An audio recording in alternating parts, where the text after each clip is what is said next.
Pa u sklopu te iste istrage je bio golman Turina.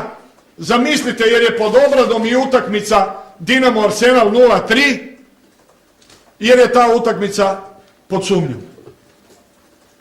Dobro ste čuli. Utakmica Dinamo Arsenal ovdje 0-3. Turina je bio pozvan na obavijesni razgovor kao svjedok da bi se očitovao da li je Dinamo lažirao tu utakmicu.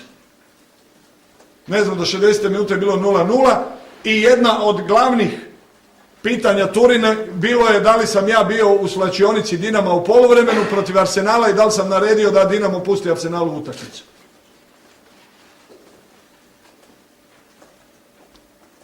A sjetite se utakmice s Temišvarom.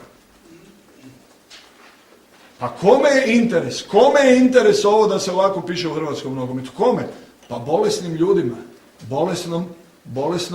Bolesnom čovjeku.